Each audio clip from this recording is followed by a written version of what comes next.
The fence post sat crooked in Eleanor Hayes's hand like a broken promise. She'd been trying to hammer it straight for 20 minutes, but her grip kept slipping, fingers betraying her the way they'd been doing for months now. The tremor started small in her right hand, barely noticeable except when she held a coffee cup or tried to thread a needle. Now it was climbing up her arm like an unwelcome visitor making itself at home. 76 years old and her body was conducting its own quiet rebellion. She set the hammer down and flexed her fingers, willing them steady. The Oklahoma sun beat down on her shoulders. May heat already thick enough to chew. In the distance, the wheat fields rolled gold and restless under a sky that couldn't decide what color it wanted to be. Not quite blue, not quite gray, just that peculiar in-between shade that old farmers called trouble weather. The fence marked the eastern edge of her property, 17 acres of red dirt and stubborn grass that she and Robert had bought 49 years ago, when the land was cheap and their dreams were expensive. They'd built the house themselves that first summer, Robert handling the heavy lifting, while Eleanor mixed mortar and made sandwiches, and pretended she wasn't terrified of the vastness of the prairie stretching away in all directions. She'd been terrified of a lot of things back then, of failing, of disappointing him, of not being enough. Funny how those fears never really left, they just learned to whisper instead of shout. The fence post tilted again, and Eleanor cursed under her breath, words Robert would have frowned at but secretly enjoyed. He'd always liked it when she swore said it meant she was fighting back against something. She grabbed the post with both hands and shoved it into the hole she dug, packed the dirt around it with her boot. It would do for now. Everything would have to do for now. Behind her the house waited, white clapboard siding that needed paint green, shutters one storm away from hanging crooked, a porch that creaked like old bones when you walked across it. The roof leaked in 3 places, and the air conditioning rattled like a dying animal every time it kicked on. It was falling apart slowly the way old things do when there's no one left to maintain them properly. Robert would have hated seeing it like this. But Robert was 3 years gone, buried in the cemetery on the east side of town under a headstone that read, "Beloved husband, honest man." The second part had been her addition. The funeral director had looked at her strangely when she'd insisted on it, but she'd paid cash and he'd shut up. Honest man, that's what everyone had called Robert Hayes. Honest to a fault, her mother had said at the wedding, and Eleanor hadn't understood what that meant until years later when she realized honesty could cut as deep as any lie. Their last year together had been hard. Not because of the cancer that had been slowly eating away at Robert's heart, though that had been bad enough. It had been hard because they'd fought about the house. He wanted to sell it, move into one of those assisted living communities in Oklahoma City where someone else would handle the maintenance and the cooking and the endless small emergencies that filled their days. Eleanor had refused. This was their home, their land, their life. "You're being stubborn," Robert had said, voice thin with exhaustion, as he sat at the kitchen table with his pill organizer and his water glass in his resignation. "The house is too much for you alone." "Then don't leave me alone," she'd snapped back, and immediately hated herself for saying it, as if he had a choice, as if his dying was some kind of betrayal. They hadn't spoken for 3 days after that.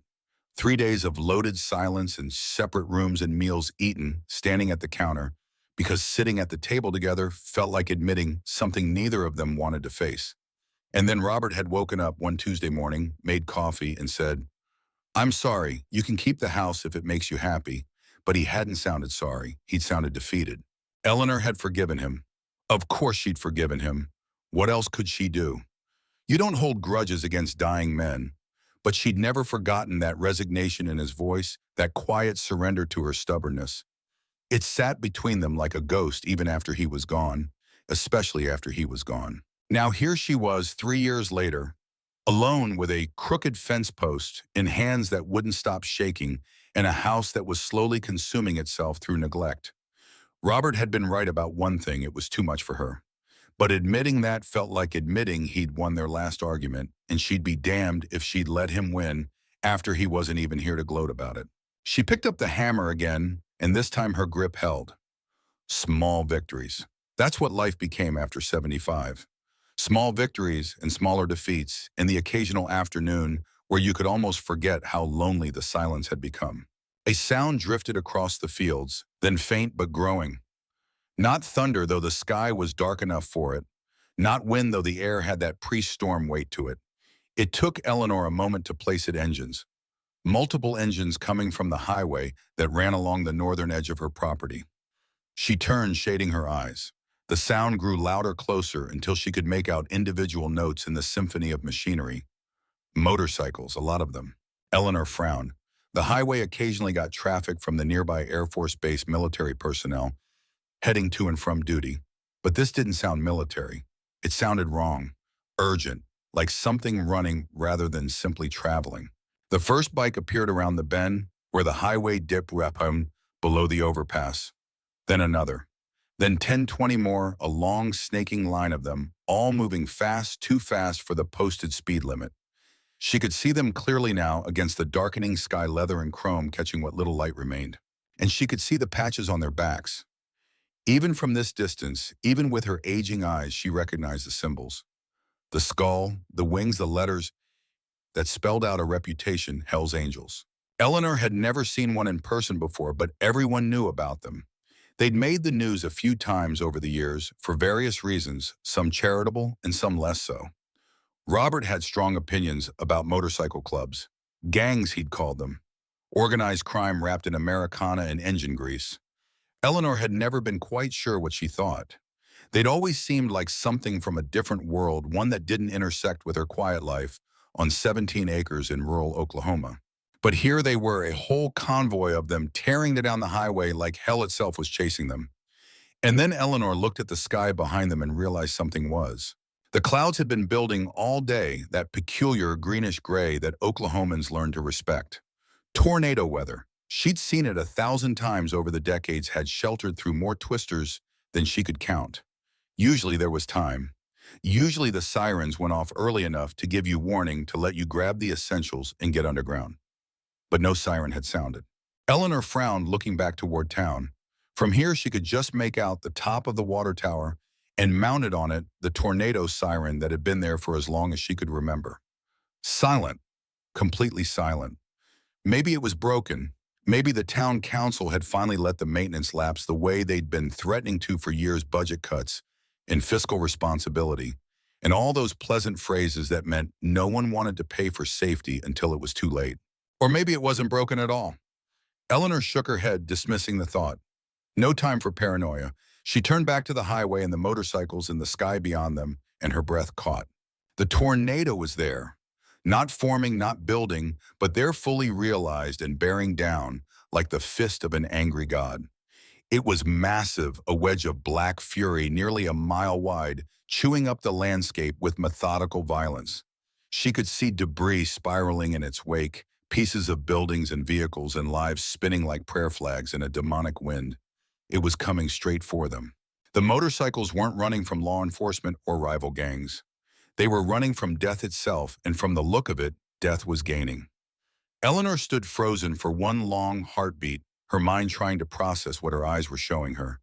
The tornado was perhaps 3 miles out, maybe less. At the speed it was moving, it would hit her property in minutes, maybe less than minutes. The smart thing would be to run, get to the basement shelter. Shelter Robert had insisted on building 10 years ago after the big twister that had leveled half of more. Lock herself in and pray the house above stayed mostly intact. But as she watched the motorcycles draw closer, she could see details now. The riders hunched low over their handlebars, faces turned back toward the storm, fear evident even from this distance. And one bike smaller than the others wobbled dangerously as if the rider was barely holding on. 79 people. She counted them without meaning, to an old habit from her teaching days. 79 souls about to be caught in the open when that monster arrived. Her chest tightened.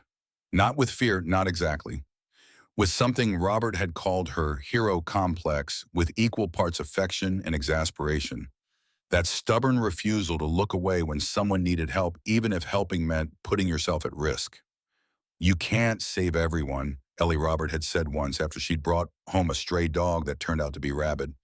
They'd had to put it down and she'd cried for a week. Some things are meant to happen. But she'd never believed that.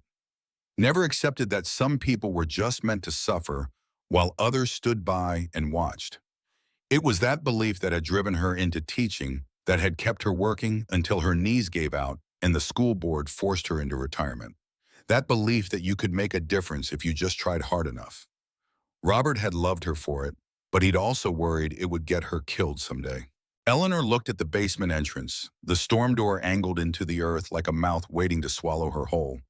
Then she looked at the motorcycles closer, now close enough that she could hear individual engines over the collective roar. The decision wasn't really a decision at all. It was instinct. She ran, not toward the basement, but toward the road, her boots slipping in the dirt, her hands trembling with more than just Parkinson's now. She reached the edge of her property where the fence met the highway and grabbed the rope that still hung from the old bell post they'd used for dinner calls, back when she'd had hired hands helping with the farm. The bell was rusty, hadn't been rung in years, but when she yanked the rope, it sang clear and sharp across the prairie, cutting through the growing wind. And she shouted. God help her, she shouted with everything she had left in her aging lungs, basement tornado. The lead motorcycle saw her first. The rider's head turned, eyes widening behind the visor, and then the bike was braking hard, skidding slightly as it pulled into her driveway. The others followed like a choreographed dance of chrome and leather engines, snarling as they cut speed and turned. Eleanor was already moving before the first rider, dismounted, heading for the basement entrance, throwing open the storm doors with both hands. They creaked on hinges that hadn't been oiled in months, but they opened, revealing concrete steps leading down into darkness. She turned to face the approaching riders, and her first clear thought was how absolutely insane this was. 79 members of one of the most notorious motorcycle clubs in America descending on her property, while a tornado bore down on them all. If she survived this, the story would be unbelievable.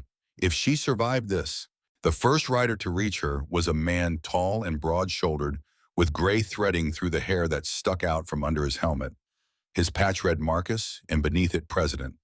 He pulled off his helmet and looked at her with eyes that had seen things, the kind of eyes soldiers came back with after tours in places the news stopped covering. Ma'am, he said, voice rough with wind and fear, and something that might have been respect. You sure about this? Eleanor pointed at the churning black wall advancing on them. You see another option? He looked and she saw his jaw tighten. Then he nodded once, sharp and decisive, and turned to the others, who were pulling into her yard in a controlled chaos of bikes and bodies. Everyone down, Marcus shouted. Now single file, no pushing. They moved faster than Eleanor would have expected from a group that size. There was discipline there, military precision under the leather and attitude. They filed down the concrete steps into her basement, helmets under arms, boots, loud on stone, voices tight with barely controlled panic. Eleanor stood at the top, counting them as they passed. 40, 50, 60. A woman with a long blonde braid grabbed Eleanor's arm as she passed, squeezed once hard, then disappeared into the dark. A younger kid, couldn't have been more than 19 or 20, looked up at her with eyes so wide she could see white all around the iris. Thank you, he whispered, voice breaking, 75, 76, 77. The wind was picking up now. No longer just a presence, but a force shoving against Eleanor's back like impatient hands. Debris began to fly past, small things, at first leaves and dirt and paper, then larger, heavier objects. A road sign tumbled across her yard like a thrown toy. Something metal shrieked in the distance, the sound of a building giving up. 78, 79, and Marcus at the end, waiting his hand out to help her down. Ma'am, he said again, but this time it wasn't a question. Eleanor looked one last time at her house, at the white clapboard siding that needed paint, and the porch that creaked, and the life she'd built here over 49 years. Then she took Marcus's hand and let him guide her down into the basement, where 79 strangers were waiting to survive or die together in the dark. The storm door slammed shut above them with a sound like thunder, and for a moment, absolute silence filled the basement. 80 pairs of lungs, breathing 80 hearts, beating 80 people who had been strangers 5 minutes ago, now pressed together in a space meant for maybe 30. Eleanor fumbled for the flashlight she kept taped to the support beam by the stairs. Her hands were shaking badly now, adrenaline and Parkinson's combining into a symphony of tremors, but she managed to click it on. The beam cut through the darkness, revealing faces. So many faces, young and old, male and female, all wearing the same expression of barely controlled terror. My name is Eleanor Hayes, she said, surprised by how steady her voice sounded. This is my home. That storm up there doesn't care who any of us are. Down here, we're all just people trying to survive. Understood? A few nods, A murmured yes, ma'am, from somewhere in the back. Marcus's voice firm. Understood. Good. Eleanor swept the flashlight across the basement, taking stock. Shelves of canned goods, old blankets, a folding table, a battery-powered radio. The essentials Robert had insisted on keeping down here. Find a spot on the floor, back against the walls if you can. If you're bleeding, tell me now. If you need water, we have some. They moved, settling into the available space with practiced efficiency. These weren't people unfamiliar with danger, Eleanor realized. They knew how to hunker down, how to make themselves small, how to wait out threats. It was almost military in its precision. Marcus ended up near Eleanor, his back against the wall next to the stairs. Even sitting, he was tall, imposing. The patch on his leather vest caught the flashlight beam. Hell's Angels Oklahoma chapter. Beneath it, a collection of other patches she didn't recognize, symbols and abbreviations that meant something in a world she'd never been part of. Thank you, he said quietly, just loud enough for her to hear over the increasing roar above them. For this, for not slamming the door in our faces. Eleanor looked at him, really looked, past the leather and the patches and the reputation to the man underneath. She saw exhaustion there and something else. Resignation, maybe. Or acceptance. The look of someone who'd been running for a long time and was tired of it. How old is that kid, she asked, nodding toward the young man with the wide eyes who'd whispered his thanks. Marcus followed her gaze. Dylan. 19. Just turned last month. He with you by choice. Marcus's expression tightened. We're getting him somewhere safe, away from people who want to hurt him. Gang trouble. Something like that. Eleanor nodded slowly. My grandson was 19 when he died. Overdose. I always wondered if someone had been there, if someone had tried to get him somewhere safe. She trailed off, the old pain rising up, unexpected and sharp. Marcus didn't offer empty condolences, which she appreciated. He just said, I'm sorry. Above them, the roar was building. No longer a sound, but a presence, a physical force that made the walls vibrate and dust rain from the ceiling beams. Someone in the basement whimpered. Someone else started praying, words running together too fast to distinguish. Eleanor reached for the radio, cranked the handle to charge it, and clicked it on. Static hissed, then a thin voice broke through. Tornado on the ground. Multiple reports of damage. Take shelter. Immediately, this is not a drill. The signal died in a burst of static. Eleanor clicked the radio off and set it aside. They didn't need weather reports now. They needed luck. The young kid Dylan was breathing too fast, each inhale sharp and panicked. Marcus noticed at the same time Eleanor did. He reached across the darkness and grabbed Dylan's shoulder. Hey, Marcus, said voice firm but not harsh. Look at me. Breathe with me. In for 4, hold for 4, out for 4. Come on. Dylan tried again. His breathing evened out slightly, but Eleanor could see he was still on the edge of breaking. Tell me about your first bike, Eleanor said suddenly. Dylan's head turned toward her, confusion cutting through panic. What? Your first bike. What was it? A Yamaha. Used. Piece of junk, really, but it was mine. His voice was shaking but steadying. And why did you want it? Freedom, I guess. Feeling like I could go anywhere. A ghost of a smile. Stupid, probably. Not stupid, Eleanor said. I felt the same way about this house when Robert and I bought it. Felt like we could do anything as long as we had it. Turned out the house owned us more than we owned it, but that's marriage for you. A few people laughed, brief and startled. The tension in the basement eased a fraction, and then the tornado hit. The sound was beyond description, beyond hearing, really. It was pressure and force and rage made audible, a freight train multiplied by 1,000 and fed through a meat grinder. The entire basement shook. The walls, 3 feet of reinforced concrete that Robert had insisted on, flexed inward with an audible groan. Something above them on the ground level shattered with a sound like 1,000 windows breaking at once. Then another sound, longer and more terrible, the slow, tortured scream of the house being torn apart. Eleanor clutched the flashlight like a lifeline and tried not to think about 49 years of memories being scattered across 3 counties. She tried not to think about Robert's chair by the window, the quilt her mother had made, the photo albums in the hall closet. She tried not to think about anything except breathing and counting and praying that the ceiling above them would hold. The tornado seemed to last forever. Time lost meaning in the dark, stretched and compressed until Eleanor couldn't tell if they'd been down there for seconds or hours. All that existed was the roar and the shaking and the taste of dirt in the air. And then gradually and possibly, the sound began to change. The freight train started pulling away. The pressure eased. The walls stopped groaning. The violence overhead became chaos, then simply noise, then something approaching normal.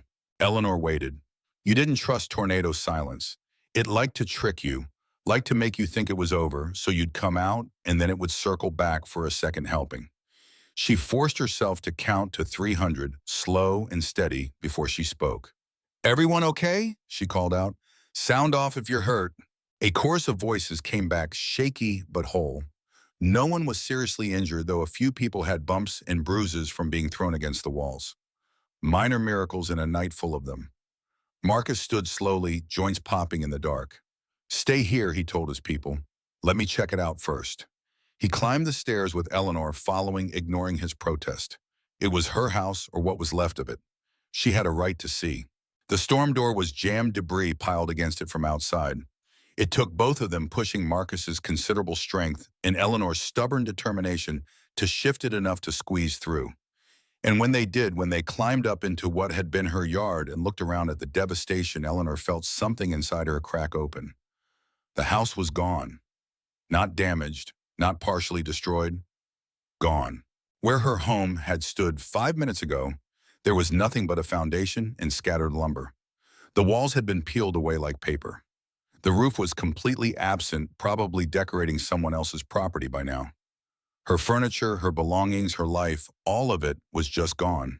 She stood there breathing hard, trying to process the absoluteness of the destruction. Behind her, she could hear the others starting to emerge from the basement, their voices rising in shock and dismay as they saw what the tornado had done. The wheat fields were flattened, bent, and broken like crushed grass. Her barn had collapsed entirely, just a pile of twisted metal and splintered wood. Trees that had stood for generations were lying on their sides, root balls exposed to the sky like open wounds.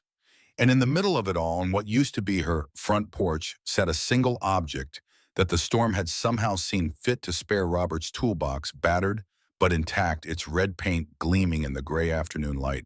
Eleanor walked over to it on legs that felt disconnected from her body. She knelt down her knees, protesting, and opened the lid. Inside, everything was exactly where Robert had left it 3 years ago. Hammers and screwdrivers and wrenches, all organized with the precision of a man who believed in putting things in their proper place.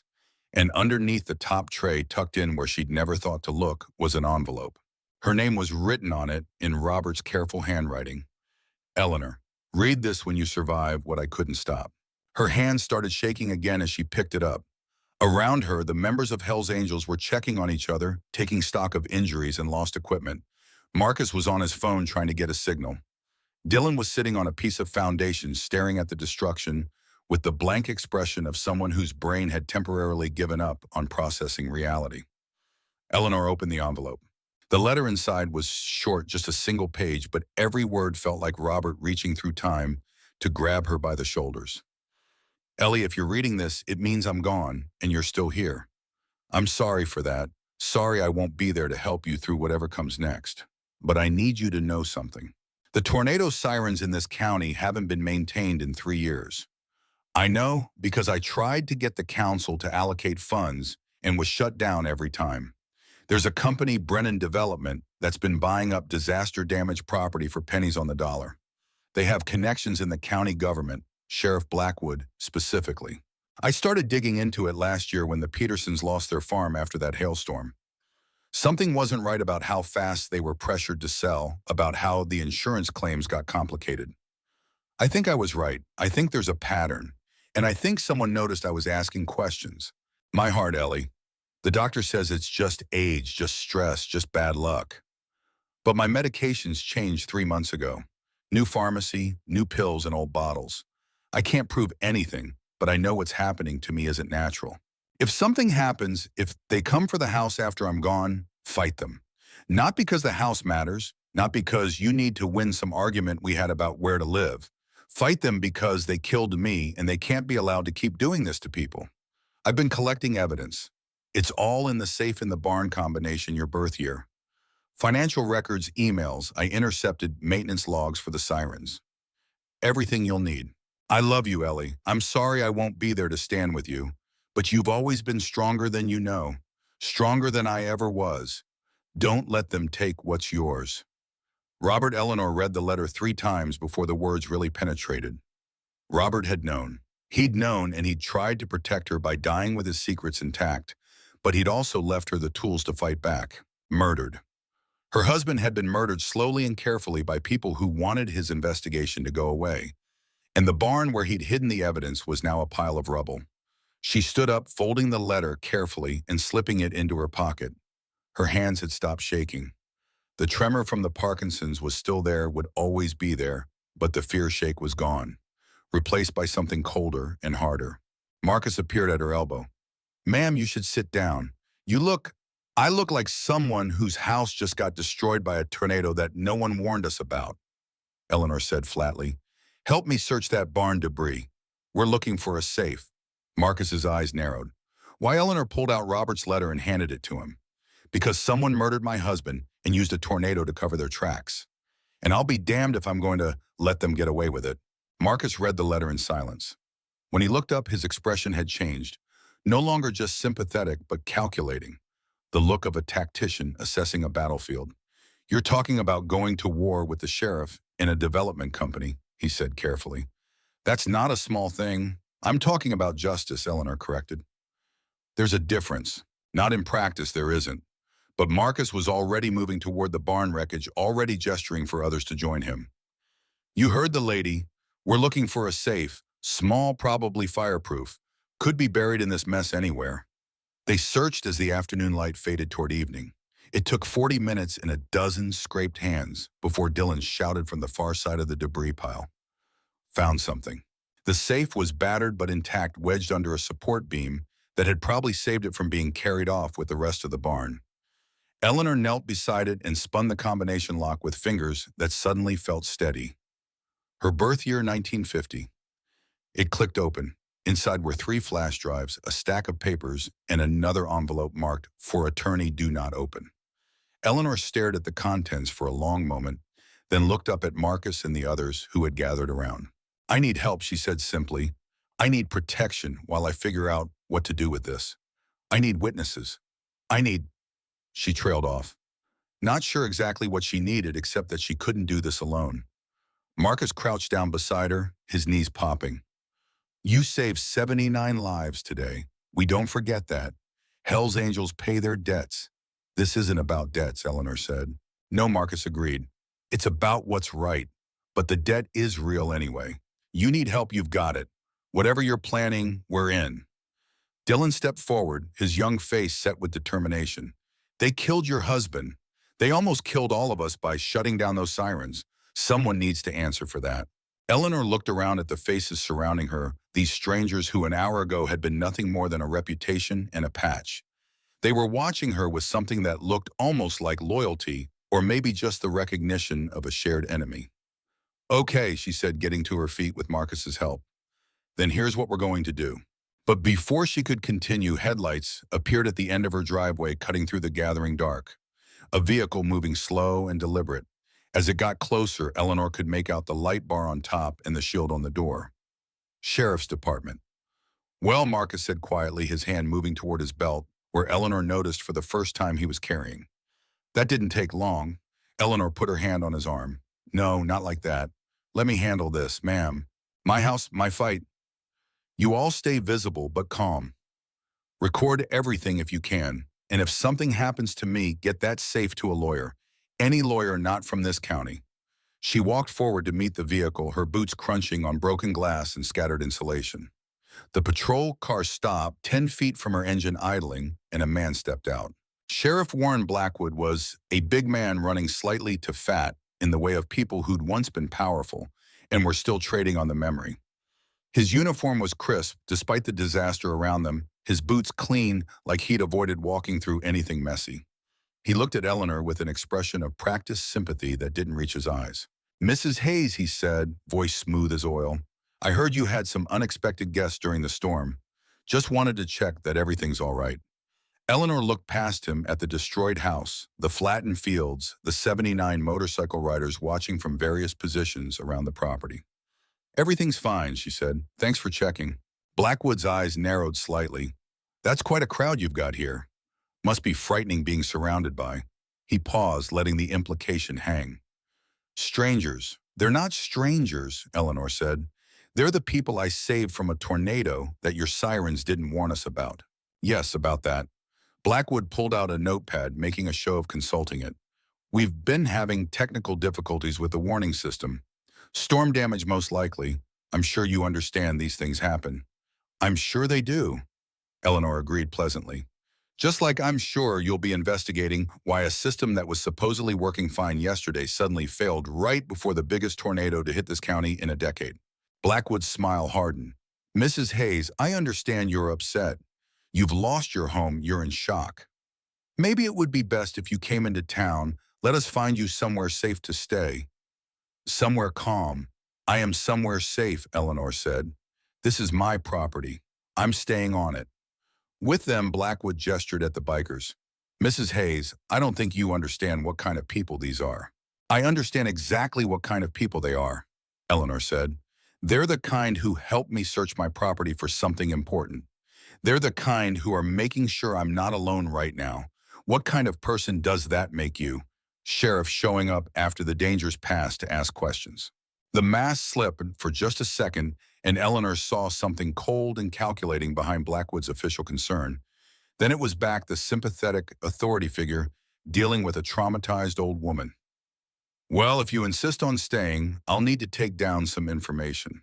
For insurance purposes. You do still have insurance, don't you? I do, Eleanor said firmly, even though a small voice in her head whispered that she should check, should call and confirm, should make sure everything was actually in order. Good, good. Well, I'll leave you to it then. Blackwood started to turn back to his vehicle, then stopped as if just remembering something. Oh, one more thing. I'll need names and identification from all your guests. Just routine, you understand. Need to make sure everyone who was on the property during the disaster is accounted for. No, Eleanor said. Blackwood turned back slowly. I'm sorry. I said no. This is private property. These people are my guests. Unless you have warrants or probable cause, you have no right to demand their information.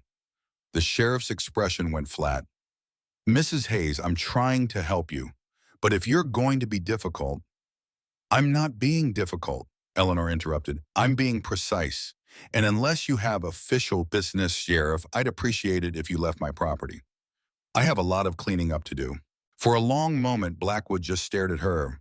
The pretense of sympathy was completely gone, now replaced by something harder. When he spoke, his voice was soft and cold.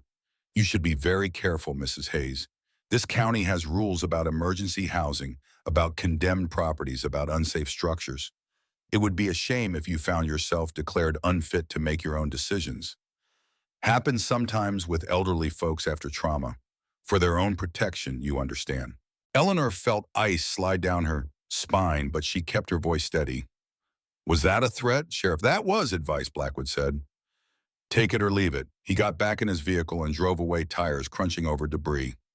Eleanor watched until the taillights disappeared, then turned to find Marcus at her shoulder. Well, he said, that was subtle. He's going to move against me, Eleanor said quietly. Probably soon. He knows I have Robert's evidence or suspects it anyway. He can't let me make it public. Then we move first, Marcus said. Get the evidence to someone who can use it. A lawyer, a journalist, someone with reach. Eleanor shook her head. Not yet. He'll be expecting that. He'll have people watching for it. So what do we do? Eleanor looked around at her destroyed home, at the people who'd sheltered in her basement, at the safe full of secrets that could bring down a corrupt sheriff and the company that had murdered her husband. We make them think I'm just a scared old woman, she said. We let them feel confident. And while they're feeling confident, we build a case they can't ignore. Marcus studied her face in the dying light. You know this could get people killed, right? Not just you, all of us. I know, Eleanor said, which is why I'm giving everyone a choice right now. You saved your own lives in my basement. You don't owe me anything beyond that. If you want to leave, leave. I won't think less of you for it. No one moved. Dylan spoke up from the debris pile where he was still sitting. They shut off the sirens on purpose, let people die to make money off the disaster. That's He struggled for words. That's evil. Yes, Eleanor agreed, it is. Then we stay, Dylan said, and around him others nodded.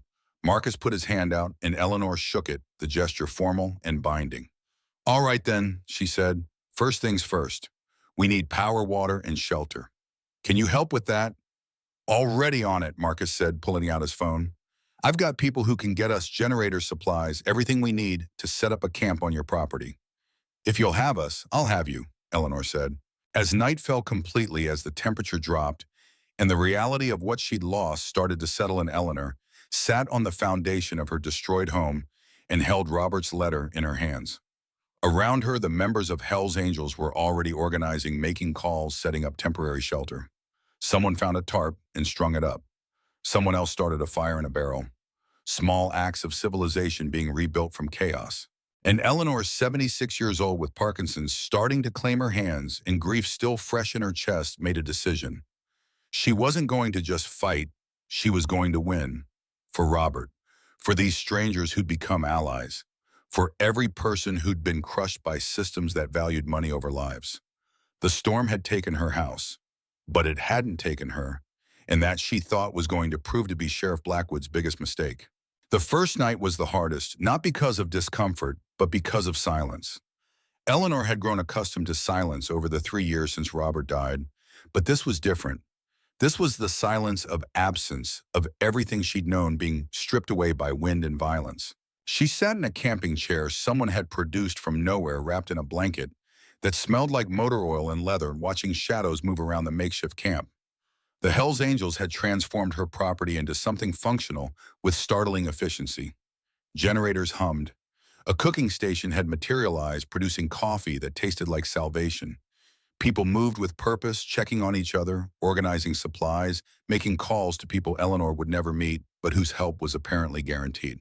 Marcus sat down beside her with 2 cups of coffee, handing her one. Can't sleep. Don't want to, Eleanor admitted.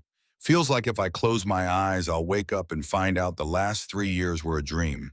That Robert's still alive, still arguing with me about selling this place. Would that be good or bad? Eleanor considered.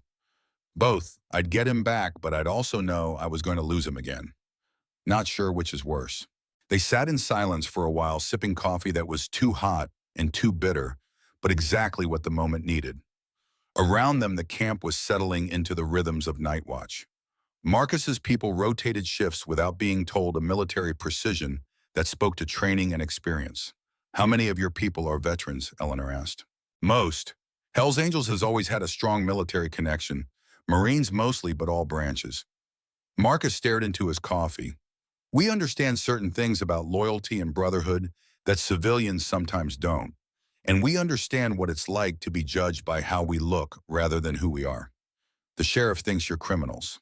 Some angels are, won't lie about that. But this chapter, Marcus gestured around. We're veterans trying to figure out what peace looks like. We ride together, we watch each other's backs, we have rules and structure, because that's what kept us alive overseas.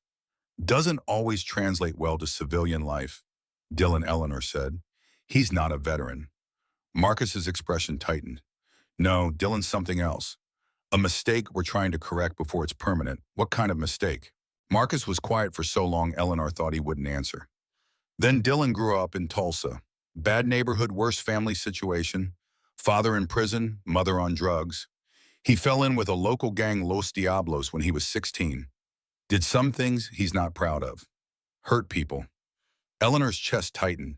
She thought of her grandson, the bright boy who'd become a stranger who died with a needle in his arm in a motel room in Oklahoma City.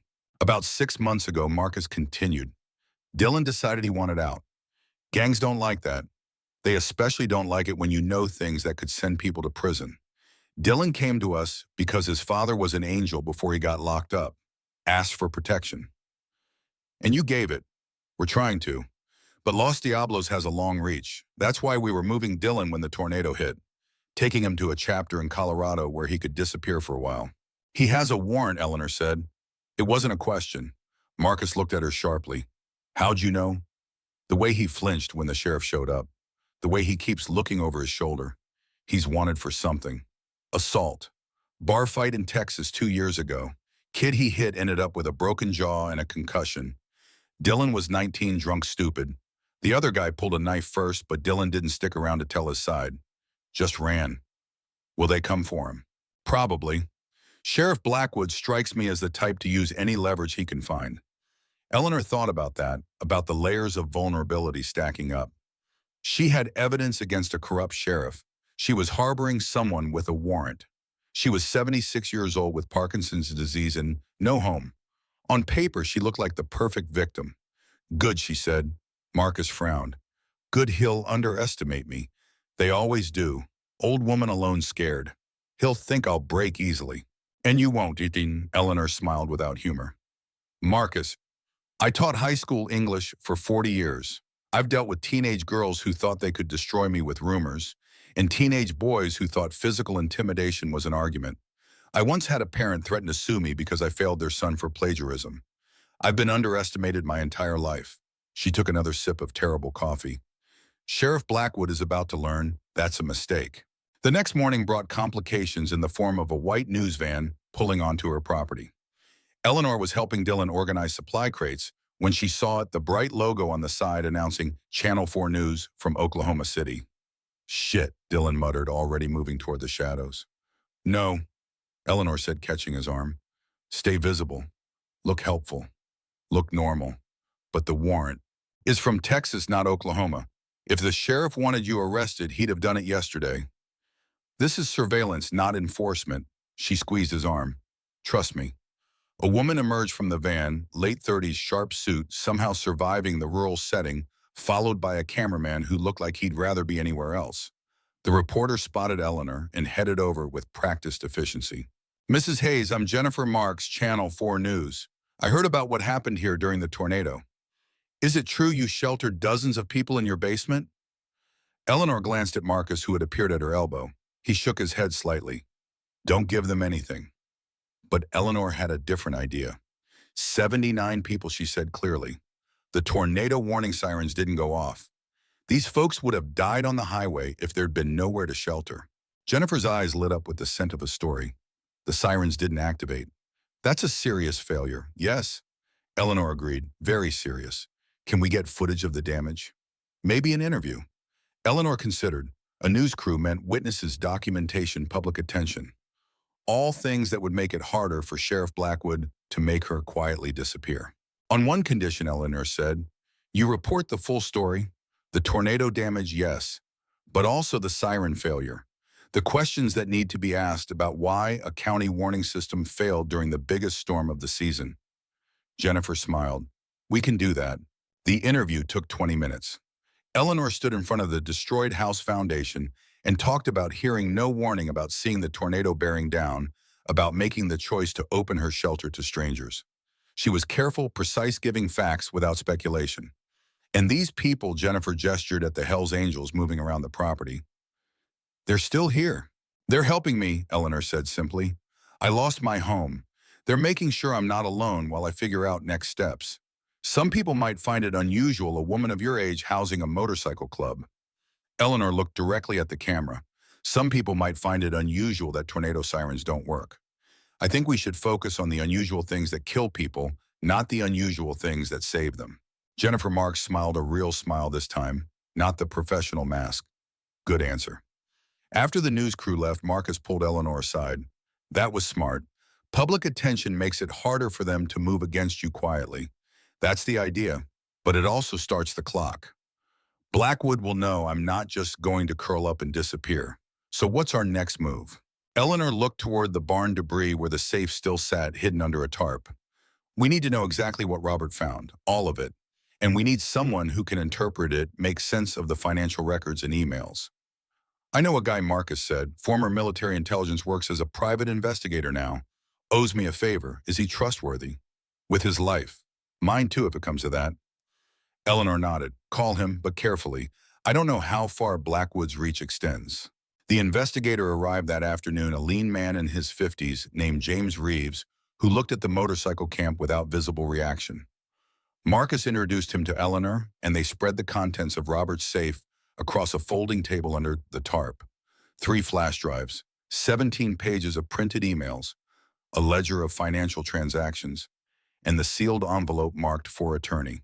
Don't open that one yet, James advised, examining the envelope. Once it's open, you can't claim attorney-client privilege if it contains communication Robert had with a lawyer. Keep it sealed until you're ready to hand it directly to legal counsel. He spent 2 hours going through the flash drives on a laptop, his expression growing progressively darker. Finally, he sat back and looked at Eleanor. Your husband was thorough, and he was right. Tell me. James pulled up a spreadsheet. This is a record of property sales in this county over the last 5 years. Robert tracked every sale that happened within 6 months of a natural disaster. Storm damage, tornado, flooding. The pattern is clear. He pointed at highlighted rows.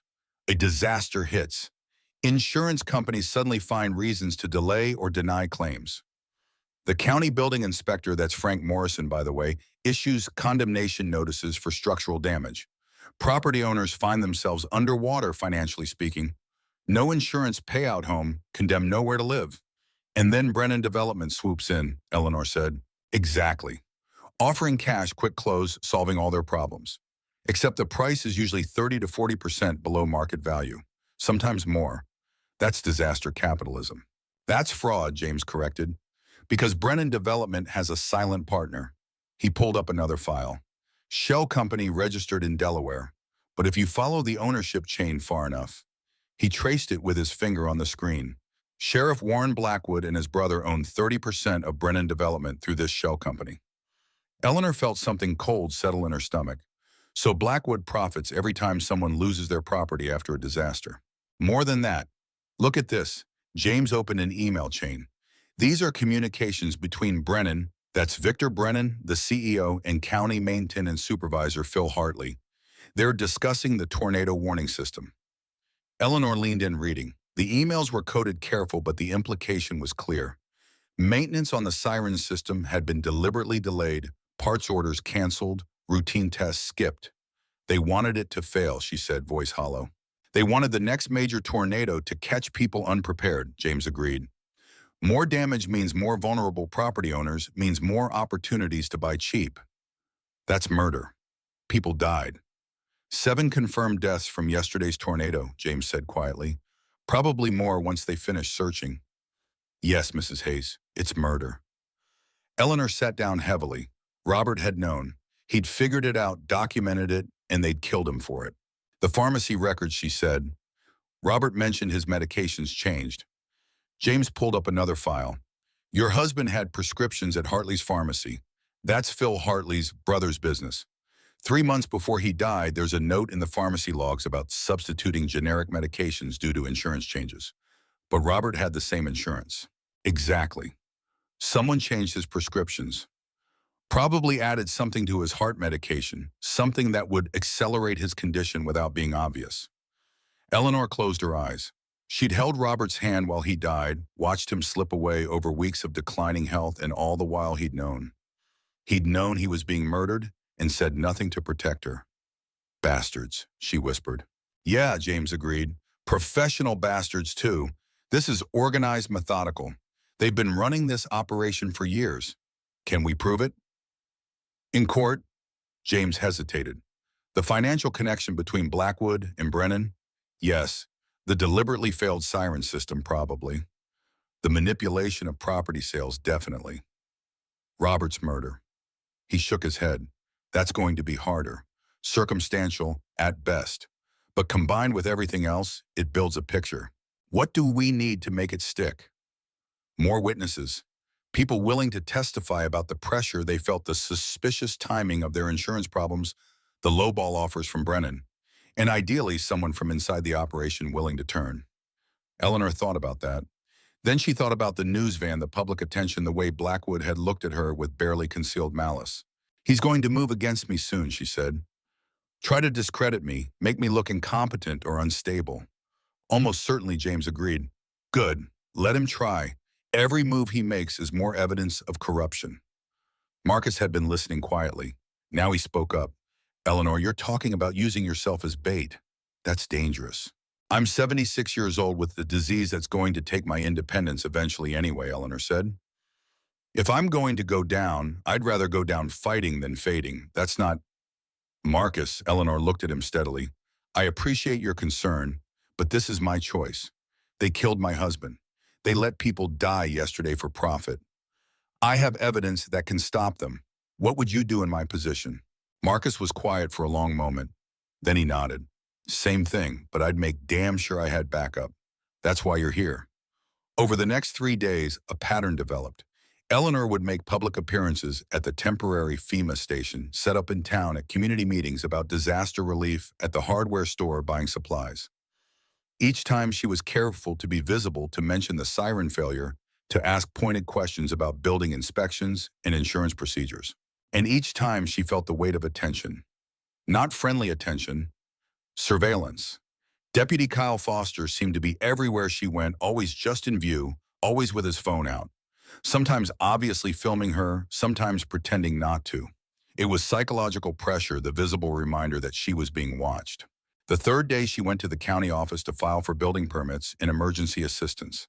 The clerk behind the desk, a tired woman named Brenda, looked uncomfortable the moment Eleanor walked in. Mrs. Hayes, I heard about your property. I'm so sorry. Thank you, Brenda. I need to file for reconstruction permits and see about my insurance claim status. Brenda's discomfort increased. About that, there seems to be an issue with your insurance policy. Eleanor's stomach dropped, even though she'd been expecting this. What kind of issue? The system shows your homeowner's policy lapsed 6 months ago. That's not possible. I've been paying it. I know it seems that way, but... Brenda turned her computer monitor so Eleanor could see. The screen showed Eleanor's policy with a clear notation, lapsed non-payment. This is wrong, Eleanor said firmly. I have bank statements showing the payments went through. Then you'll need to take that up with the insurance company directly.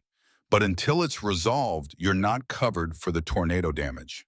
Eleanor pulled out her phone, opened her banking app with shaking fingers, and pulled up 6 months of automatic payments to her insurance company. She turned the screen to show Brenda. There, every month, paid in full.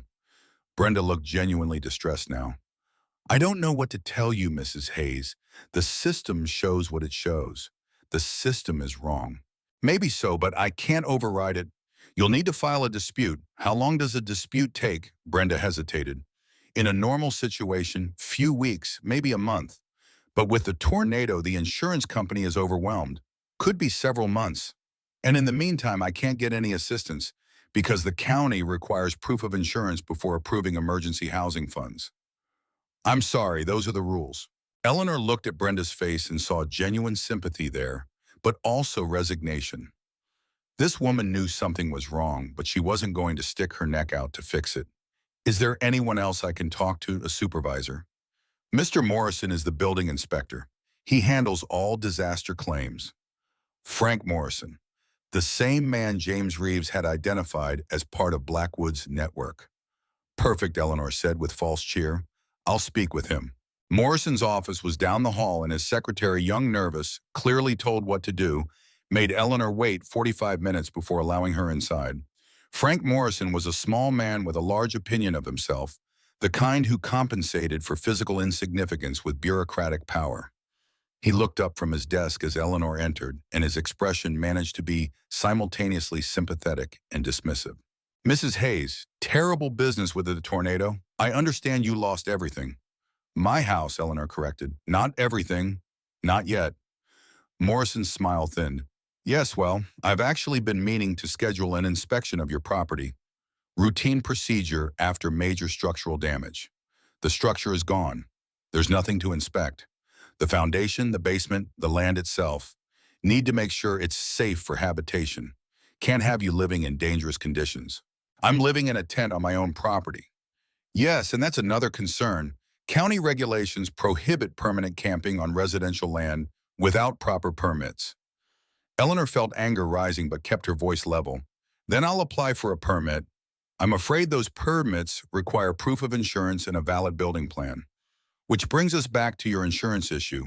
My insurance is valid. The records are wrong. Morrison spread his hands in a gesture of helplessness that was entirely performative. That's between you and your insurance company. My hands are tied until it's resolved. How convenient. Morrison's expression hardened. Mrs. Hayes, I'm trying to help you, but you seem determined to be difficult. Now I have options we could discuss. Emergency relocation assistance, for instance. The county has authorized temporary housing vouchers for disaster victims.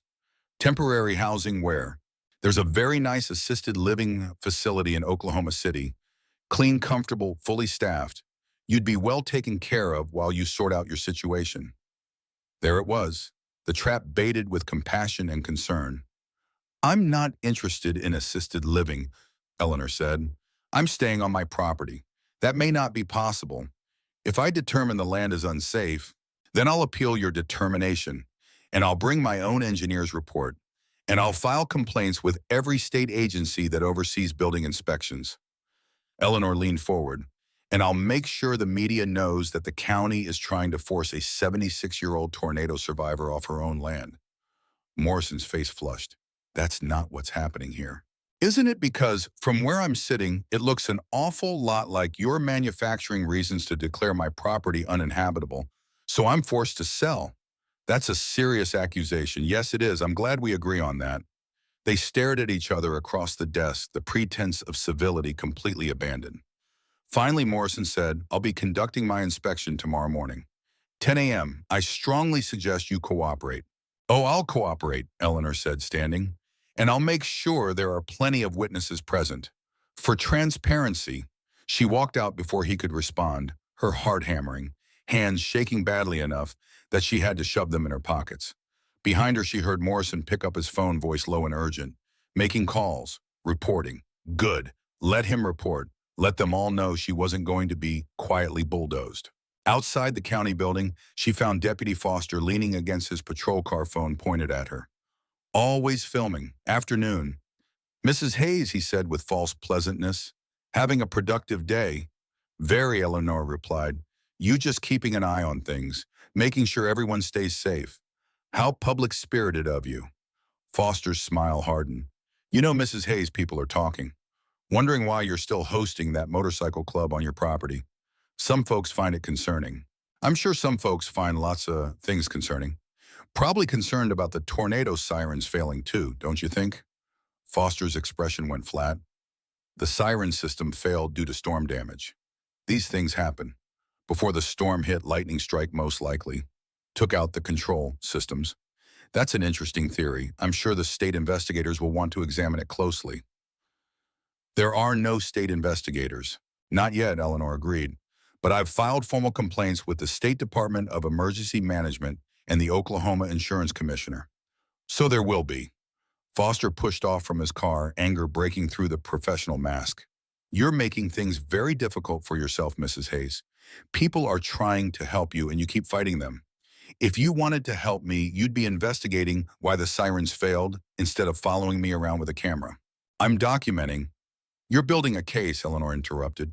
Collecting footage to make me look unstable, confused, may be dangerous. So when Sheriff Blackwood makes his move, whatever that move is, you'll have plenty of evidence that it was necessary. Foster's jaw tightened. You sound paranoid.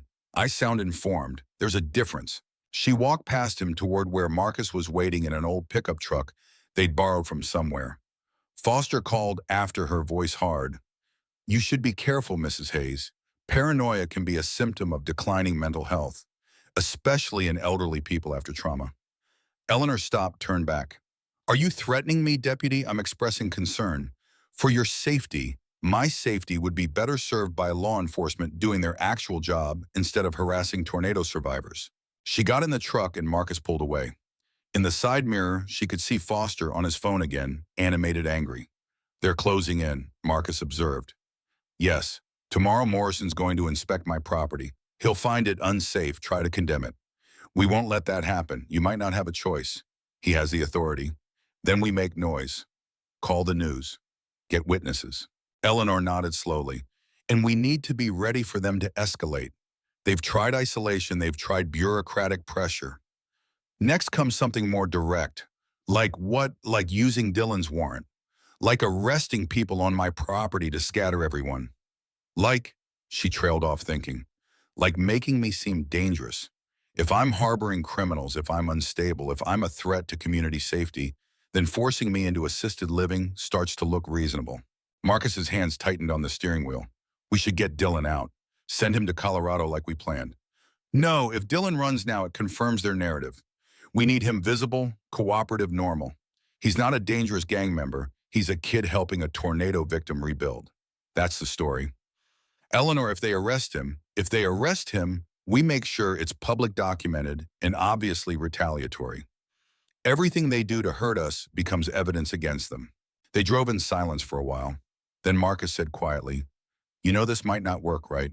You're one woman against a corrupt sheriff, a development company with resources, and a county government that's either compromised or complicit. The odds aren't good. The odds have never been good, Eleanor replied. That's not the point. What is the point? Eleanor thought about Robert's letter, about his handwriting those words, knowing he was dying, knowing he was leaving her to fight a battle he couldn't finish. She thought about the 7 people who died in the tornado, while sirens that should have warned them stayed silent. She thought about Dylan, 19 years old and trying desperately to escape a violent past. The point is that someone has to try, she said. Someone has to stand up and say, no, this isn't right, this isn't acceptable. You can't just hurt people for profit. Maybe I fail. Maybe they crush me. But at least I tried. Marcus nodded slowly. You remind me of my mother. She had that same stubborn idealism. Is that a compliment? She died trying to evacuate civilians in Fallujah. Refused to leave when the shooting started because there were kids still in the building. Marcus's voice was rough. So yeah, it's a compliment, but it's also a warning. Eleanor reached over and squeezed his arm. I hear you, and I'm grateful, Marcus, for all of this. But I'm not backing down. Didn't expect you would. They arrived back at the property to find chaos. Several patrol cars were parked along the road, lights flashing. Deputies were moving through the camp, checking bikes, questioning people. And in the middle of it all, Sheriff Blackwood stood with his arms crossed, watching like a general surveying his troops. Eleanor got out of the truck and walked toward him, Marcus a half step behind. Sheriff, she said coldly, can I help you? Blackwood smiled. Just a routine inspection, Mrs. Hayes, making sure everyone on your property is here legally. This is private property. You don't have jurisdiction without cause. I have cause. We received reports of suspicious activity, possible drug trafficking. That's absurd, is it? You're housing dozens of members of a known motorcycle gang? Forgive me if I take drug reports seriously. You won't find any drugs here, Marcus said evenly. Blackwood's smile widened. We'll see about that. And in that moment, Eleanor knew. They'd planted something. This wasn't a fishing expedition, it was a setup. I want everything documented, she said loudly, pulling out her phone. Every search, every action. I'm recording this. You're welcome to, Blackwood said. We have nothing to hide. The search took 2 hours. Deputies went through every tent, every bike, every piece of equipment. And Eleanor watched filming, documenting, while her heart hammered with dread. Finally, a deputy emerged from Dylan's tent holding a plastic bag. Even from a distance, Eleanor could see what was inside. Pills, lots of them. Well, Blackwood said. Looks like we found something after all. Dylan's face went white. That's not mine. I don't... Save it for booking. Blackwood nodded to his deputies. Cuff him. No. Marcus stepped forward. Those were planted. Dylan doesn't use. Then he won't mind taking a drug test at the station. Blackwood's smile was triumphant now, along with fingerprint analysis on the bag, documentation of where it was found, all proper procedure. This is harassment, Eleanor said, still filming. This is law enforcement. You want to be careful, Mrs. Hayes. Harboring a known criminal with drugs on your property, that could make you an accessory. Dylan has never been convicted of anything. He has a warrant for assault in Texas. Blackwood pulled out a printed form. We ran everyone's names through the system. Interesting what came up. Dylan was trembling now, hands cuffed behind his back, looking younger than 19, looking terrified. I didn't do anything, he said. I didn't. Son, you've got a warrant and drugs in your tent. That's something. Blackwood gestured to his deputies. Take him in, and I want full searches of every vehicle and structure on this property. You need a warrant for that, Marcus said. I have probable cause. Drugs were found. That gives me authority to search everything connected. They took Dylan away in the back of a patrol car, and then the real search began. Aggressive, invasive, designed to humiliate and scatter. Bikes were torn apart. Tents were ripped open. Personal belongings were dumped in the dirt. And through it all, Blackwood watched Eleanor with barely concealed satisfaction. This was his message: I can take everything from you. Your home, your allies, your dignity. And there's nothing you can do about it. Eleanor filmed it all, hands shaking so badly the footage would be almost unusable. But she filmed it anyway because that was all she had. When they finally left, the camp looked like it had been hit by a second tornado. People stood among their scattered belongings, angry and shaken. Marcus came to Eleanor, his face dark with rage. They planted those drugs. Dylan's clean has been for 2 years. I know, we need to get him out.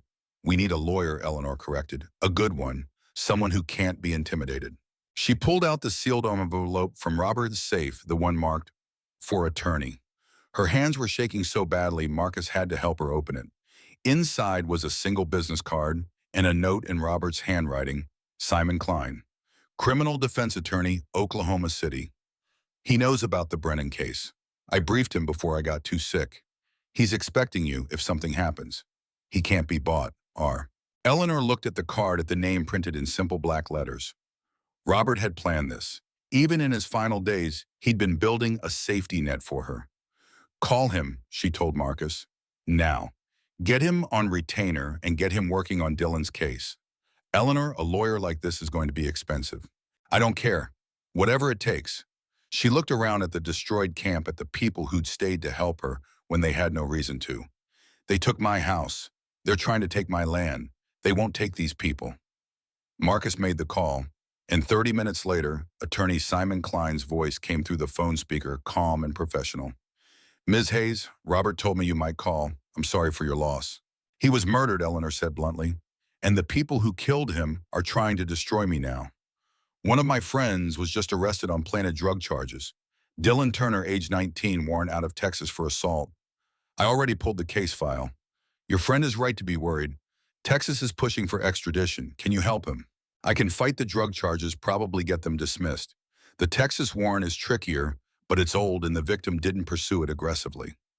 I might be able to get it reduced or dismissed entirely if Dylan's willing to do community service. He is. Whatever it takes. Good. I'll file motions tonight. But Ms. Hayes, you need to understand something. Sheriff Blackwood isn't going to stop. This is just the beginning, I know, and you still want to fight. Eleanor looked at the chaos around her, at the people rebuilding their camp, even as twilight fell at Marcus standing beside her like a sentinel at the foundation of her destroyed house, where Robert's dreams and her stubbornness had built a life. Mr. Klein, they killed my husband for trying to expose them. They let people die in a tornado for profit. They're trying to steal my land and destroy anyone who helps me. If I don't fight, who will? Klein was quiet for a moment. Then Robert said, you were the strongest person he'd ever met. I'm beginning to see why. All right, Ms. Hayes, I'm in. All the way. But you need to be smart about this. They're going to come at you hard. Let them come, Eleanor said. I'm not going anywhere. The next morning, Frank Morrison arrived for his inspection with 3 deputies and a camera crew. Not News County documentation, he claimed, though everyone knew it was insurance against accusations later. Eleanor met them at what used to be her front gate, Marcus and 12 other angels flanking her like an honor guard. Mr. Morrison, Eleanor said pleasantly, right on time. Morrison looked at the assembled bikers with distaste. This is an official inspection. I don't need an audience. You brought your own audience, Eleanor pointed at the county camera. I'm just ensuring transparency. These gentlemen will observe from a respectful distance. Mrs. Hayes, my property, my rules. You can conduct your inspection with witnesses present, or you can leave and explain to the state investigators why you refuse to do your job in front of cameras. Morrison's face reddened, but he couldn't argue. Not without making it obvious this was about something other than safety. The inspection was theater bigger, and both sides knew it. Morrison examined the basement shelter that had saved 80 lives and found it structurally unsound.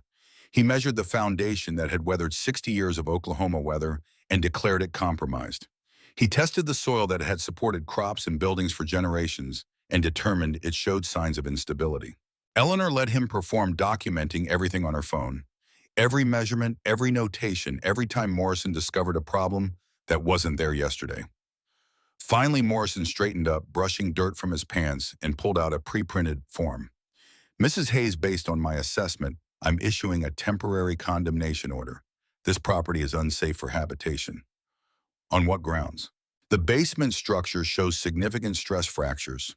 The foundation has shifted. The soil composition suggests possible sinkhole formation. The lack of utilities creates health hazards. Do you want me to continue? Yes, actually, because I had a structural engineer examine the property yesterday. Would you like to see his report? Eleanor pulled out a folder James Reeves had helped her obtain containing a professional assessment from a licensed engineer. The report contradicted everything Morrison was claiming. Morrison barely glanced at it. County assessments take precedence over private evaluations. Even when the private evaluation meets state standards and the county assessment is clearly biased. Mrs. Hayes, you're not in a position to make accusations. She doesn't have to, a new voice interrupted. We'll do it for her. Everyone turned. Walking across the field toward them was a woman in a state-issue jacket identification badge visible on her chest. Behind her, two more people in similar jackets carrying clipboards and cameras. Jennifer Shaw, Oklahoma, Department of Emergency Management, the woman said, extending her hand to Eleanor. We received your complaint about the siren system failure. I'm here to investigate. Morrison's face went from red to pale. This isn't a good time. I'm conducting an inspection. Perfect timing then, Shaw said cheerfully. We can coordinate. I'll need to see your assessment notes, Mr. Morrison, and I'll be conducting my own evaluation of the property safety claims. That's not necessary. It's required under state protocol when siren failures result in property damage and loss of life. Shaw's pleasant tone didn't change, but her eyes were steel. I'm sure you want to cooperate with a state investigation. Morrison looked at the deputies flanking him at Eleanor's camera, at Marcus and the Angels, watching with predatory interest. He was trapped and he knew it. Of course, he said tightly. Happy to cooperate. The state investigators spent 3 hours examining not just Eleanor's property, but the documentation around the siren failure, the county's emergency protocols, and the timeline of building inspections following the tornado. Shaw was thorough, methodical, and utterly professional. She asked Morrison pointed questions he struggled to answer convincingly. By noon, she had enough. Mrs. Hayes, Shaw said, pulling Eleanor aside, I'm suspending the county's condemnation order pending further investigation. Your property appears structurally sound for temporary habitation. Not permanent residence, not yet, but camping with proper facilities is acceptable. Thank you, Eleanor said, feeling relief wash through her. Don't thank me yet. This investigation is going to take months and it's going to get ugly. There's evidence of systematic negligence in the siren system maintenance, possibly deliberate. People at the county level are going to be very unhappy. People at the county level have been unhappy with me since this started. Shaw smiled grimly. Then they were about to be even unhappier. I saw your news interview. You handled yourself well. Keep doing that. Public attention is your best protection right now. After Shaw and her team left, Morrison departed without another word, his camera crew following. Eleanor stood in the middle of her property, surrounded by people who'd become allies, and allowed herself one moment of victory. But only one moment, because Marcus was holding his phone, and his expression was grim. Klein just called. They moved Dylan to county lockup. Texas is pushing hard for extradition. Klein thinks Blackwood is expediting it to remove Dylan before Klein can fight the drug charges. Eleanor's moment of victory evaporated. How long do we have hearing is tomorrow morning. If the judge approves extradition, Dylan's on a bus to Texas by afternoon. Can Klein stop it? He's going to try. But judges tend to defer to other states on warrant matters. The assault charge is real, Eleanor. Dylan ran instead of facing it. That's not going to look good. Eleanor thought hard. Dylan had been arrested on her property to punish her. If he was extradited, it would scatter the Angels, prove Blackwood's power, and isolate her further. She couldn't let that happen. I'm going to the hearing, she said. Eleanor, I'm going, and I'm bringing witnesses. And media. They want to make Dylan an example. Fine. Let's make it a very public example. The next morning, Eleanor arrived at the county courthouse with Marcus and 30 Angels. They didn't wear their cuts. Klein had advised against that, but everyone knew who they were. News vans from 3 stations were already present, tipped off by anonymous calls from people Eleanor would never meet but would be forever grateful to. The courthouse security tried to limit the number of people allowed in the courtroom, but Klein argued successfully that it was a public hearing and couldn't be arbitrarily restricted. They filled the gallery, a silent wall of support. Dylan was brought in wearing an orange jumpsuit that made him look even younger. His eyes found Eleanor's, and something in his expression broke her heart. Fear, yes, but also resignation. Like he'd always known this moment would come, had been waiting for it his whole young life. Judge Patricia Cartwright presided, a severe woman in her 60s who Eleanor vaguely remembered from church functions years ago. She examined the extradition request with the practiced efficiency of someone who'd seen 1,000 such cases. Mr. Turner, Judge Cartwright said, "You're wanted in Texas on a warrant for aggravated assault. The requesting state has provided proper documentation. Do you contest the validity of the warrant?"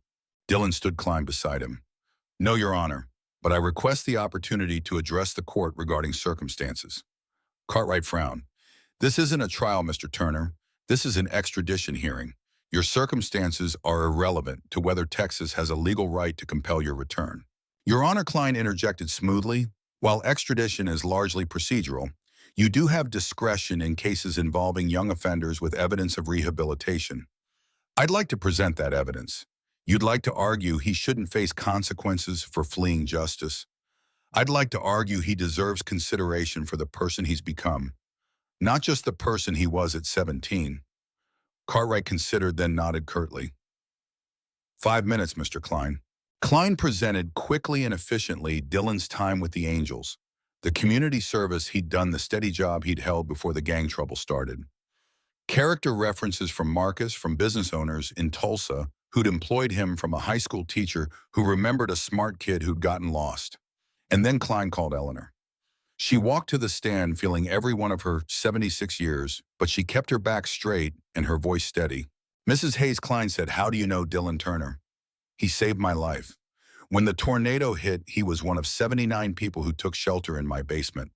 During the storm, I had a panic attack. Dylan talked me through it, held my hand in the dark while the world was ending outside. He was kind when he didn't have to be. And you've had opportunity to observe his character since. Every day, he's been helping rebuild my property. He works harder than anyone volunteers for the difficult jobs, checks on the elderly folks in town who need assistance. He's a good person, trying very hard to escape a bad past." "Thank you, Mrs. Hayes." Klein turned to Judge Cartwright. "Your Honor, we're not asking you to dismiss Texas's warrant. We're asking you to allow Dylan to resolve it here first on his own terms with representation and support rather than being shipped back in chains." The prosecutor, a tired-looking man who was clearly just going through motions, stood up. "Your Honor, the defendant fled justice. His current good behavior doesn't change that. Texas has a right to extradite, and this court should honor that right." "Actually," a voice said from the back of the courtroom, "we don't." Everyone turned. A man in a Texas state trooper uniform was standing holding identification. "Trooper Michael Chen, Texas Department of Public Safety." "I've been authorized to speak regarding this matter." Judge Cartwright frowned. "Trooper, this is highly irregular." "Yes, ma'am. But the victim in the assault case, Mr. James Rodriguez, has submitted a formal request to drop charges. He's provided a sworn statement saying the fight was mutual, that he initiated it, and that he doesn't wish to pursue the matter further." Silence filled the courtroom. Furthermore, Trooper Chen continued, "The warrant was issued when Mr. Turner failed to appear for arraignment. But given the victim's request and Mr. Turner's age, at the time the DA's office is willing to dismiss, if Mr. Turner completes anger management courses in community service in his home state." Klein looked stunned.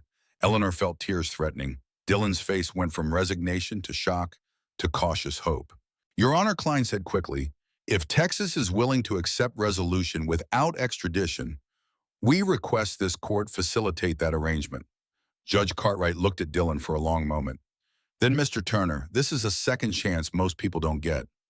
"Don't waste it." "I won't, Your Honor." Dylan's voice cracked. "I swear I won't." "Then I'm denying the extradition request and remanding you to local custody for processing. You'll be released on your own recognizance pending completion of the anger management program and 200 hours of community service. Mr. Klein will file the formal agreement with Texas." The gavel fell. Eleanor didn't remember walking out of the courtroom, but suddenly she was in the hallway, and Dylan was there no longer in the orange jumpsuit, but in his own clothes, and he was hugging her like she was his grandmother, his mother, his salvation. "Thank you," he kept saying. "Thank you. Thank you, thank you. Marcus appeared beside them. How did that happen?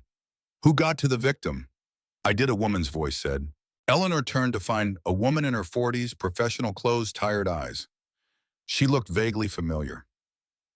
Sarah Mitchell, the woman said. I work for the county, or I did until 2 days ago when I was fired for helping you. Eleanor remembered the woman who'd whispered warnings in the county building. Sarah, I'm so sorry. Don't be. Getting fired was the best thing that happened to me. Sarah smiled bitterly. My father worked with your husband. He died in a car accident 3 years ago, but it wasn't an accident.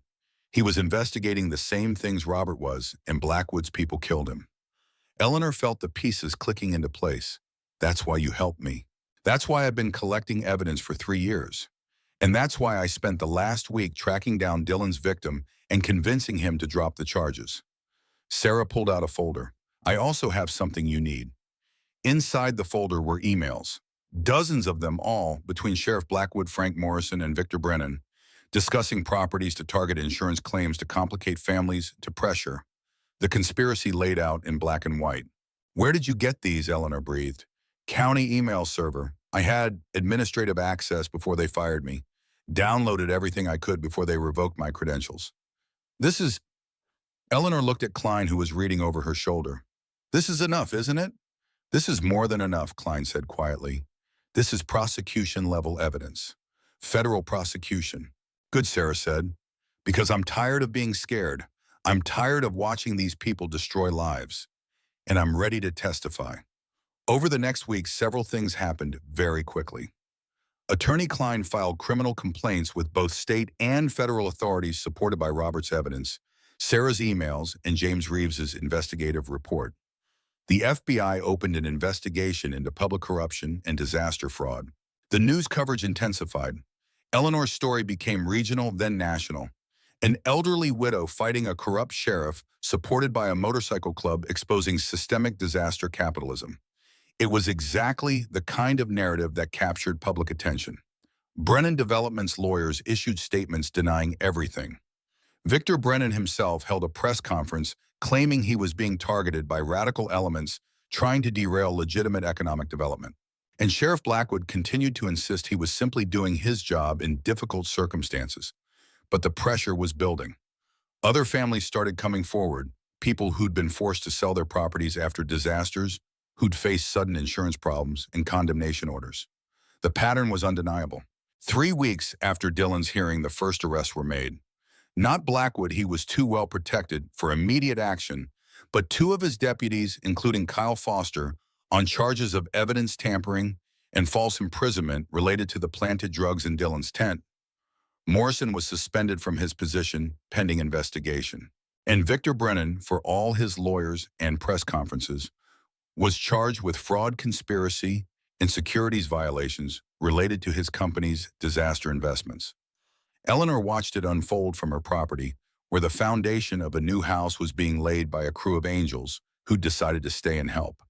The community had transformed its perception of them from dangerous outsiders to heroes who'd stood with one of their own. But Eleanor knew the real fight wasn't over. Blackwood was still sheriff, still had power, still had connections. He wouldn't go down easily. The confrontation came on a gray morning in June, 2 months after the tornado. Eleanor was supervising the framing of her new house when she saw the vehicles coming. Not patrol cars this time. FBI sedans, state police cruisers, and in the middle of them, a familiar county SUV. The vehicles stopped at the edge of her property. Federal agents emerged first, followed by state troopers.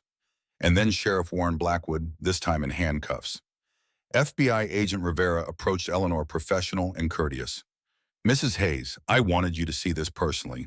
Warren Blackwood has been arrested on federal charges, including conspiracy to commit fraud, violation of civil rights, and second-degree murder in the death of Robert Hayes. Eleanor's breath caught. Murder, you can prove it. The pharmacy records, combined with testimony from the pharmacist who's cooperating to avoid prosecution, established that Blackwood ordered the tampering of your husband's medications. It may have taken 2 months to get all the evidence, but we got it.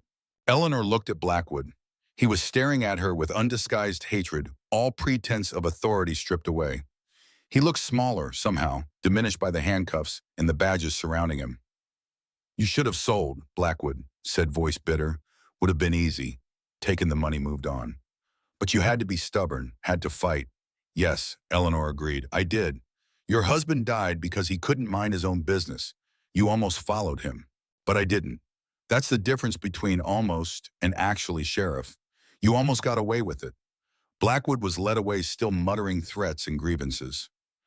Agent Rivera stayed behind. This is going to trial, she told Eleanor. We'll need you to testify. It won't be easy. I didn't expect easy, Eleanor said. I expected necessary. Rivera smiled slightly. Your husband would be proud. My husband would be annoyed that I was right about keeping the house, Eleanor corrected. But her voice broke on the words, and for the first time since Robert's letter, she let herself cry. Marcus found her 20 minutes later, sitting on a stack of lumber tears drying on her face in the morning sun. You okay? He asked. I'm angry, Eleanor said. Angry that Robert died thinking I'd never know why. Angry that he tried to protect me by keeping secrets. Angry that he's not here to see this. He knows. You don't believe that? No, Marcus admitted. But it's a nice thought anyway. They sat in silence watching the construction crew work. Dylan was up on the frame, young and strong and alive, hammering boards with fierce concentration. The house rising around them was smaller than the old one, but solid, built to last. What happens now? Marcus asked. Now Eleanor thought about that. Now I rebuild. Testify when the trials start. Try to help other families who got caught in Blackwood's schemes. She looked at Marcus. And I keep a shelter available in my basement for the next tornado, because there's always another storm coming. We'll help. With all of it. You don't have to. The debt's paid, Marcus. More than paid. This isn't about debt anymore, Marcus said. This is about family. Eleanor looked around at the angels working on her house at Dillon, laughing at something someone said at Sarah Mitchell, pulling up in her car with lunch for everyone. At the community that had built itself from disaster and stubbornness, and the simple refusal to let cruelty win. Yeah, she said softly. I suppose it is. The trials took 8 months. Blackwood was convicted on multiple counts and sentenced to 20 years in federal prison. Victor Brennan got 15 years and was ordered to pay restitution to the families he'd defrauded. Morrison cut a deal and testified against both of them, receiving probation and permanent banishment from public service. Dylan completed his anger management program in community service. He enrolled in community college studying to become an EMT. He still lived on Eleanor's property in a small cabin the Angels had built, and everyone knew he wasn't leaving anytime soon. Sarah Mitchell started a nonprofit helping disaster survivors navigate insurance claims and property rights. It was funded partially by the restitution money and partially by donations from people who'd been inspired by Eleanor's story. Marcus and his chapter of Hell's Angels became permanent fixtures in the county, their reputation transformed from dangerous outlaws to community protectors. They organized disaster response training, maintained the tornado warning system as volunteers, and established a shelter network for vulnerable residents. And Eleanor Hayes, 76 years old with Parkinson's disease, and a house that was too big for one person, opened her basement shelter to the community every tornado season. The sign at her gate read, Hayes Haven. When storms come, we stand together. She kept Robert's letter in a frame on her wall next to a photo of him looking annoyed at some long-forgotten irritation. Sometimes late at night, she'd talk to that photo, telling him about her day, about the people she'd helped, about the community they'd accidentally built. You were right about one thing, she'd say. The house was too much for me alone. But it turns out I'm not alone. One evening in late summer, Eleanor sat on her new porch, wider than the old one built, to hold more people watching the sunset paint the wheat fields gold. Marcus came up the steps with 2 glasses of lemonade, moving a little slower these days, his own years catching up with him. Big crowd expected tomorrow, he said, handing her a glass. Tornado drill. First one the county's run in 5 years, good Eleanor said. About time they took it seriously. Dylan's leading the youth education program.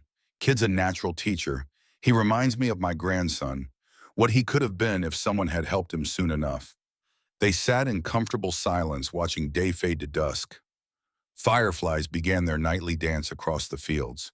Somewhere in the distance, a motorcycle engine rumbled.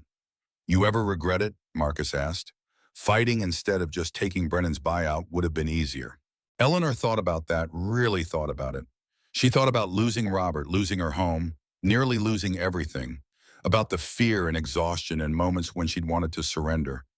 But then she thought about Dylan, about Sarah, about the families who'd gotten their money back, about the warning system that now worked, about the community that had learned it could fight back against corruption and win.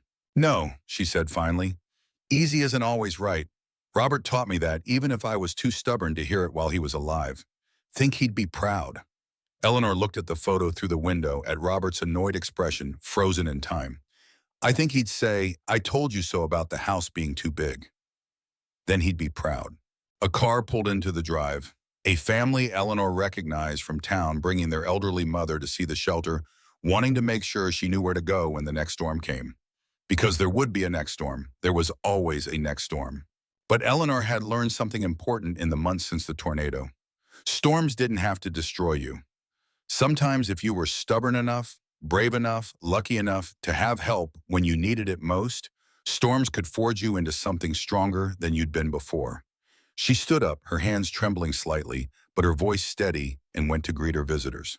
Come in, Eleanor Hayes said, her words carrying across the prairie evening. You're welcome here. You're safe here. And in the basement below the shelter waited. Strong walls built by stubborn love, a refuge against storms both literal and metaphorical, a testament to the truth that sometimes the most powerful resistance was simply refusing to be moved. Above ground, the community gathered. Below ground, the safety held.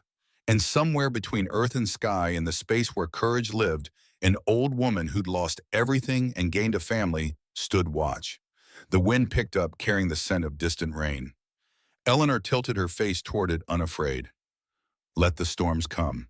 She would be ready. They all would be ready. Together.